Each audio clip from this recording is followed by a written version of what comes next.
You're inside the press box. Christian FM Sports presents Inside the Press Box, where we discuss all sports from our favorite high school team to college and pro. Here's your host, Paul Tipton and Gary Paris.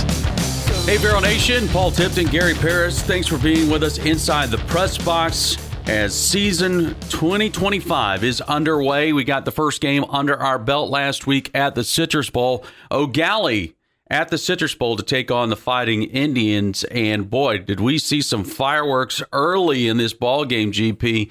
Vero Beach took the opening drive. A long, sustained drive there, Gary, which was good to see. Got to see a lot of the offense. And then Woods caps it off with a 16-yard reception. And then lightning in a bottle happened with a kickoff return. Questionable, but Vero Beach, I'll just save you. Here's the spoiler. Vero Beach won the ball game. But let's go back to the start of this ball game, Gary. As, Vero Beach comes out, opening drive, marches down the field, 11 plays, 66 yards. That was an outstanding drive to set the tone for this game for Vero Beach. They were there to play. Eau Gallie knew that, okay? All right, so then what is, they get a big break.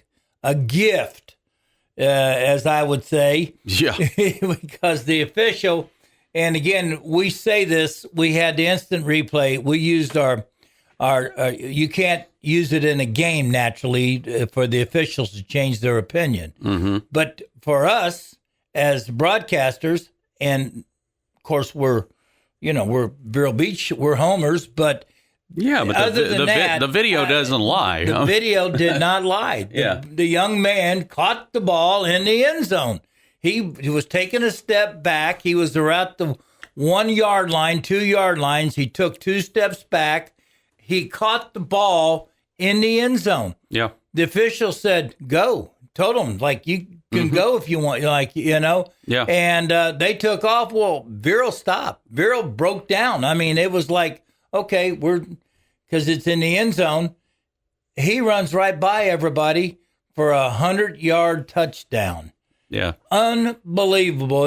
As you said before, technically it has to be 99, right? Yeah, because if you catch it in the end zone or on that line, you're in trouble. But it was again, so they got some momentum there.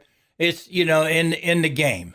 Yeah, and then Vero comes out on the next possession and got a first down on the first play, but then after that, they go 3 and out and punt the ball away. And, if you're Eau Gallie, you're thinking, man, we got this, because we got momentum on our side. And they really did until something happened. Well, on a drive they had going for them, they are going down the field. Well, let's go back. We score. Mm-hmm. We score. We're up now 14. Or No. We scored 7-0. They get the kickoff return. It's tied at 7. Yes. We had to punt the ball away. Right. And this is the big drive where they're driving. Yes, to take the They potentially can take the lead. Yes. Yeah. Well, their quarterback, who threw a 59-yard pass in that drive, a penalty marked it up 15 more yards. He's running to the end he runs on a 17-yard run. And just about the time before we hit him, he makes a cut, and you could see when you see it on instant replay, Joe Allen, bam, that just his knee dislocated. Yeah. At that point. Yeah, you saw it buckle at the buckle, and it was like you and I were like, oh my goodness, we were at that point. I was praying that young man would be okay. Yeah, I mean, I don't like to see anybody ever get hurt, especially an athlete that has a promise for him and all like that. He had Division I scholarships been already offered to him, and he buckled his knee right there about the 1 yard line or so. Yeah, he did. It was right there at the 1, and then so obviously there was an injury timeout as they addressed Joe's injury there, and then when play resumed, Of course, what is Coach Sands going to do? He's going to look to his all-pro in Larisi and go, hey, I'm going to put the ball in your hands. And so they went basically to like what a lot of people call a wildcat with a direct snap, and Larisi easily gets into the end zone from 1 yard out. And now they take the lead 13-7. Yeah, and again, it's even though they went ahead, you and I were on them. When we took a break, we said, oh, this is going to be tough for them to come back now. Yeah. Because they're young, their quarterback is a junior. Mm-hmm. He had a phenomenal year as a sophomore, and now he's coming back as a junior. Actually, he was a senior. Our senior. Excuse me. As the junior year, he was still a senior, by the way. Yeah, still a senior. Yeah. And he had a promising year last year and a great opportunity this year. And I was just heartbroken for him and his family and his team because you hate to see that. I wanted to play him. I wanted to see him. Of course, one of the reasons you want to beat everybody's best. Yes, and one of the reasons I wanted to see him was that he's got an offer from UCF, and I wanted to see what his athleticism and how well he handled himself. And I knew he was good, and but when he went down, I felt bad for him and his family, and for the it changed the game. It was a game changer, as they say. Yeah, it really was, Gary, and but Vero Beach, at that point they're trailing 13-7, and so they answered the bell. Though they came back on the next drive, 7 plays, 60 yards, and in that drive, Marcus Melbourne had 3 receptions in there. Champ Mons ends up running it in for the score, and with the extra point, we're ahead by 14-13. And then you start to see, Gary, as Coach Sands goes to his number 2 quarterback, it just wasn't the same. The dynamic completely changed for that offense as they go 3 and out and punt, and you could just tell that the number 2 quarterback hadn't seen a lot of reps in practice and didn't feel comfortable. Well, no, and again, Vero Beach pushed the twist and the stunts and the blitzes on the young man to put him in, make it a havoc opportunity for him out there to play havoc out there on him because he hurried his passes. He felt pressure. He got sacked. Yep. And that's what the defense had to do to help the offense at that time right there. Yeah, so after the punt, now Vero Beach ahead by 1. They get the drive started from their own 29-yard line. And then we have an issue of our own, Gary, as we're watching on that drive as Champ Mons, QB number 1, is making a run, and we see him come up as he's heading towards the sideline. All of a sudden, he pulls up, and you and I are both looking at this going, ooh, that doesn't look good. That looks like a hamstring potential. And he ends up staying out of the ball game. And we had to move E.J. White from wide receiver to quarterback. And boy, did E.J. deliver. E.J., again, now here's your thinking. Okay, you're up 14-13. Okay, both quarterbacks are out. Yeah. Both starting quarterbacks are out. So, and you're like, okay, now, who has the best team from here on out? Right. Who's going to play the best? Who can bring in their backups, and who can bring in the players that are coming off the bench to take over? E.J. White had a phenomenal fill-in opportunity and did the best with it. You couldn't have asked for a better night than that young man had, Paul. Oh, without a doubt. And, it started with that drive when Champ went out, and it's basically right at midfield is where the ball was at that point. And EJ comes in, and then he continues the drive and ends up throwing a little touch pass to Hillsman, who scores from 6 yards out, and we take the lead 21-13. Defense is ratcheting it up for Vero Beach. They force a punting situation on the next drive for Eau Gallie, and then EJ shows his athleticism on the first play of the next drive, a 51-yard run. And broke to the outside, broke to his left, and outran everybody. He showed that sprinter speed. We knew he could run. We knew that he had the athleticism to do that, and he took off. He just blew right by everybody, Paul. And you couldn't have been more happier for the young man than we were as announcers and as the homers we call ourselves for the Indians, to see that young man have the game he had. His stock rose again, as I say, out there from the recruiting world. Even though he's committed to Florida State, that made Florida State, to me, when you look at film like that and see him, what he's doing, athleticism, you want that kid on your team. Agreed. So we go to the locker room at halftime ahead 28-13. I got to give a lot of credit to Coach Sands. They went into the locker room, Gary, at halftime. They had to figure something out, and they did. They came back out and they decided, you know what? We're not going to worry too much about the passing game. Let's just try to see what we can do on the ground. And again, when you have a kid like Larisi on your team, you can, and honestly, Corbin as well is an electric. He's just a freshman. He is going to be a special player in the next couple of years for sure. He's already very talented, as we saw on Friday night. But, Eau Gallie comes back out. They didn't give up, Gary. They could have easily just hung their head and said, well, you know what? Our starting quarterback's out. We can't figure anything out. Let's just call it a night. They didn't. They fought back, and they fought back well. I really liked Corbin, the freshman. I thought he did a great job. He had, in the second half of the game, he had nearly 100 yards rushing. He had 95 total yards rushing, 16 carries, and a touchdown. That tells you, right, as a freshman. Yeah. He had cramps at one time on the sideline out there, and it was a hot, humid night. Mm-hmm. And I really, they didn't have to go to Larisi as much as they did with Corbin, and because Larisi was playing defense.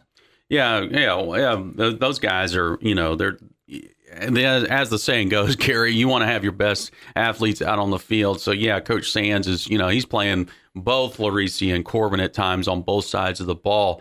But again, I got to tip my cap to Coach Sands and his staff for what they were able to do in the second half. The second half, Paul, in the first half they had 3 first downs. In the second half they had 12. Wow.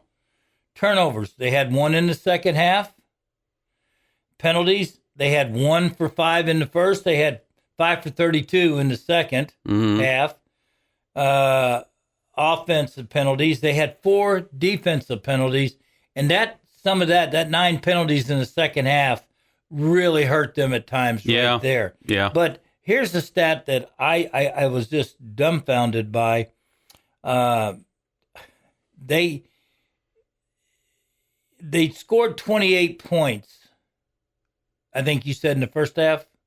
We did. We scored 28. They have 13 or 13. Mm-hmm. Yeah, and the final score ends up 41 to 31. Right. They were still in this game. Oh, totally. And they fought hard the second half. We had a total of 275 total yards of offense in the first half. We ended up with approximately somewhere around, I think, 379 yards of total offense in the game. So we struggled a little bit the second half. We had 1 turnover, but I never felt like we were going to lose. Yeah, I agree. I always felt like we played a lot of people, and we just, the crispness was gone in some of that, and because we were playing lots of people. No, I agree, Gary. When you see what happened, what transpired in that first half, especially for Eau Gallie with when their starting quarterback, Joe Allen, went down, and then you saw how things just weren't in sync for that offense and how the defense was playing. When you come out after halftime and you're ahead 28-13 and you've seen what happened in that first half, I think it's hard to keep your competitive edge, especially when you're talking about anywhere from 15 to 18-year-old young men, and you're just telling them, you got to keep playing with your hair on fire. And not so much. I mean, it's hard to keep that competitive edge, and and like you said, I don't ever feel like, oh my gosh, we're going, they're going to storm back and win this game. I never felt that way. But I give my credit to Eau Gallie for not quitting on the ball game. That's the whole thing. And that's the thing that was impressive to me for Eau Gallie, was that they could have easily hung their heads, and they didn't. They tried to come back and make a game out of it. But as you said, in the end, Vero Beach wins by 10, 41-31. Absolutely. And again, they ended up with 141 total yards for the game. So, yeah. So you say, well, boy, defense is giving up 30 points a game. The last two games, it was tie ball game at 30-30, and then now 31. 31. Yeah. And you're sitting there thinking we're averaging, we're giving up a little over 30 points a game, and but that's not the true static on that right there. But we played. We still got a lot of work on defense. I'll be honest with you. I agree. I agree. There's room for improvement. Lots of improvement out there. And I think Bill Mata, and I do too, and defensive coordinator. The guys on the sideline were saying Doug McKenzie, who was down there, was filling in for Matt and Derek when they're out of town. And he said that Mata was upset with the place where they were lining up or lining up but not in position when the ball snapped, didn't go to their drops, didn't do the right assignments and stuff like that. And he takes that personal because he thinks it's on him that he's not teaching or coaching. But again, kids, when you get in a ball game, you send the kids get mind. He it's a little different. Yeah, he sees things differently or forgets about certain things. He wants to make the play and takes a bad angle, tries to knock you down instead of wrap you up and tackle. And and we've had two games where I thought we just haven't tackled well. We've lost the edge. We're not containing. Agreed. Where the linebackers were late reacting, and defensive backs were out of position. And you know what? We won. We tied. Well, that game didn't count. But this game we won. Yeah. Okay, now we're going on the road to Buchholz, who's a much more disciplined team. Right. And it was a big win for us. Last year we lost to Eau Gallie. This year we're starting off with a win. And now we got to go to Buchholz and play up there. And, Paul, it's a little different. You're going to see a more disciplined team probably. Defensively. Agreed. And also, too, right now they have their full arsenal of skill players. Yeah. So that makes a difference, too. Yeah. Who knows what would have happened with this Eau Gallie game if Joe Allen doesn't get hurt. This could be, I'm not saying Vero would have lost the game, but it could have been a closer game. I was thinking the same thing you and I even said. I said, well, you lose your both quarterbacks in the first half. Yeah. Both starting quarterbacks, both premier quarterbacks. Right. These aren't just, Right. These are premier quarterbacks. They got every school in the country out there looking at these guys. Right. And you lose both of them in the first half. And now there's the team who has the best backup plan. Right. True. Well said. Yeah. So, and it turned out Vero Beach did. So, but we're playing a team we remember from last year. I thought really thought we were going to beat them in the. Well, we were in it. We were in it until probably I'd say about maybe just shy of midway through the fourth quarter, and then we just had a couple of costly mistakes that really turned the tide in that ball game, and then we were in a deficit we just couldn't recover from. A drop pass that would have been a big play last year in that game. That drop pass we may have scored. That took us. We had to. Yeah. Then we ended up having to punt. Then there was the situation where there was a fumble. Well, we had the interception. Yes, that looked like this could potentially be a pick six. Yes, even though it had to go about 80 plus yards, it was like, oh my gosh, you can see the whole lane. Yes, and he got just tripped up. One guy got his hand just on the foot and tripped him up behind. Right. Flipped him and did it. Right. And next thing you know, because he had two blockers He had one blocker in front of him, one to the other side. Yeah. So we're thinking that's a pick six all the way. Yeah. And next thing you know, we see him falling, trip down, and we on instant replay, we get it, we see it, we see a great effort by the defense. Yeah. And then that sets us up a little bit behind of where you'd like to be. And then had a situation where we got an intentional grounding, which is when you get those kind of penalties, that's a double whammy because you not only get pushed back yardage, but you also lose the down as well.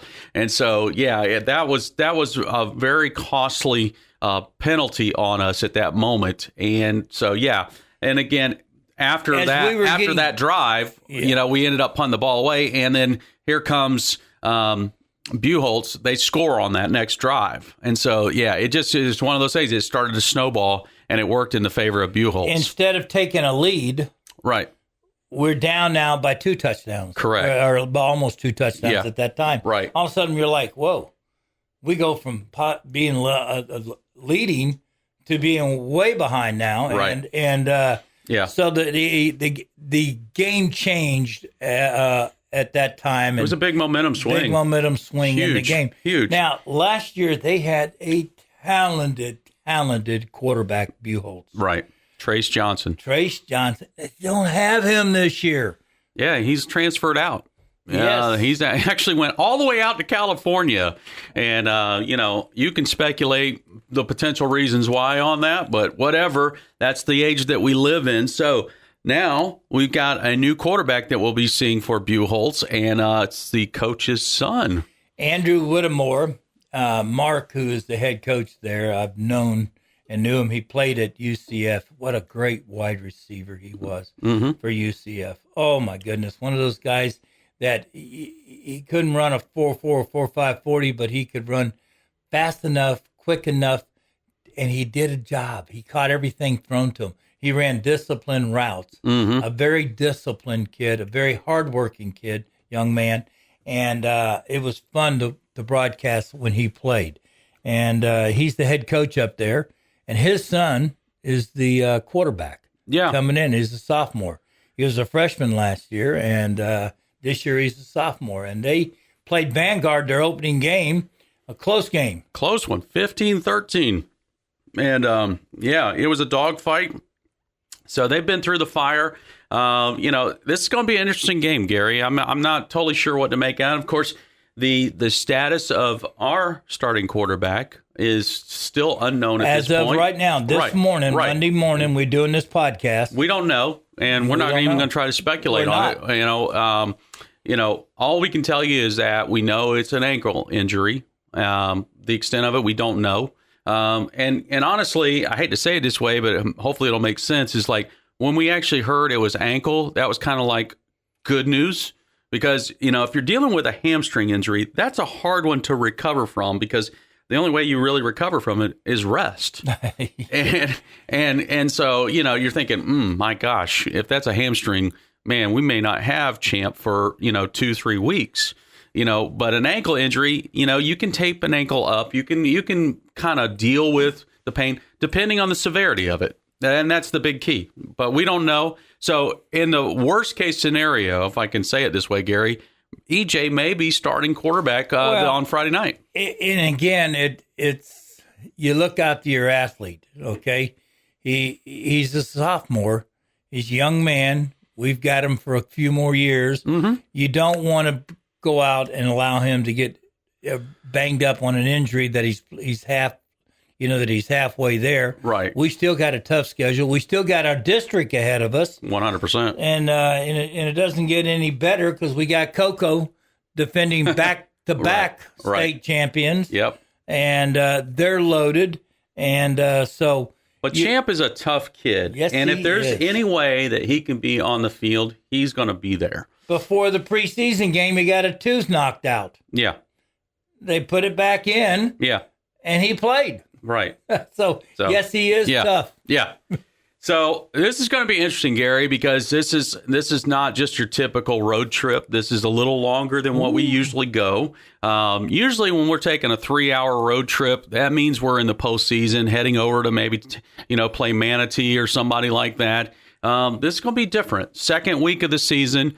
a very tough team. I think it's going to be a great test for both teams, but especially love to see how Vero is going to fare in this contest. I agree. And to me, it starts Thursday night for me in Orlando. Whoa, wait, a second. Are we talking about you? No, we're talking about now we're going to go to college because I was going to ask you about your team, too, coming up this week. And so UCF opens up on Thursday night against Jacksonville State University, an up and becoming lower Division I school. Yeah. And a couple years ago, they beat Florida State on a Hail Mary at the end of the game. Mm-hmm. And so I was thinking about having you guys maybe just pick me up on the way up. I can stay overnight. You going to hang out on the interstate over there or what? No, I'll find you. Find me. Okay. Yeah. Hang out at the rest area there. Yeah. But it's a big weekend. You guys got a big game, Miami. Paul's a Miami fan. Yeah, I'm a UCF. The Catholics versus convicts game. Yeah. On Sunday night. Yeah. Wow. Yeah. What a game. What an opener. Yeah, no kidding, right? What an opener. We're going to see if our payroll is going to pay any dividends or not. Oh, my goodness. Have we put out the money this year? You got Georgia's starting quarterback. Yeah. Beck is coming to play there, and we'll see what he can do. And college football this year, to me, is going to be more fun, I think, than because there's so many competitive teams. In the SEC, the Big Ten, the ACC, the Big 12.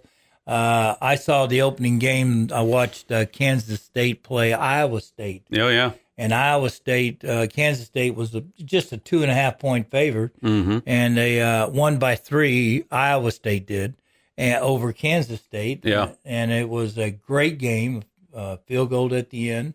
And, wow, football I thought was, boy, what a great start. To play in Dublin, Ireland, and be underdogs, but be ranked. Yeah. And, again, I don't necessarily want to get down too far the road on this particular conversation, Gary, but I still, for the life of me, cannot figure out why in the world college can't come up with some type of like 1 or 2 game preseason type of schedule, because I get it, for the TV purposes, for ratings and everything else. You want to put the biggest games together, but I feel like it's such an unfair situation for either team to have to play one of the biggest games of your season in week 1. Yeah, and again, it's because of the almighty dollar. Totally. Every one of these teams, SEC, Big 12, they're $50-some-odd million per team. Right. Big 12, $50 million per team. ACC is like 38 or something, $35 million per team right now with their contract. So, I mean, it's all about TV, as you know. 100%. 100%. But for a fan, it's exciting. Oh, it is. It is. I mean, from a fan's perspective, it's awesome. But, there's so much pressure now, not only the players, but obviously your coaches to your athletic directors. They're like, you got to win, you got to perform, and have all that pressure and then have to, right out of the gate, play these big games like this. I just feel like it's a little unfair. It's a little unfair ask of either program.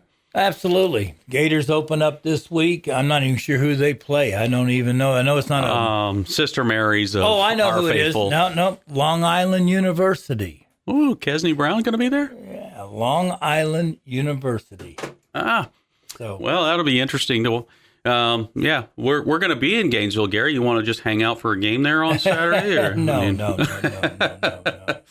All right. Well, we are going to have to go to Gainesville, so we are. Maybe we'll just stop by Orlando and pick you up on the way there. So, all right, guys. Well, that's going to do it for this episode of Inside the Press Box. We're looking forward to the game on Friday night. Now, just a reminder. The kickoff of the game is actually going to be a little bit later. It's at 7:30, so our coverage will begin at 6:30 with Countdown to Kickoff, presented by Cap's Pizza. Gary Parris, Paul Tipton, thanks for joining us. As always, go Indians. Thanks for joining us inside the Press Box. For more, go to ChristianFM.com.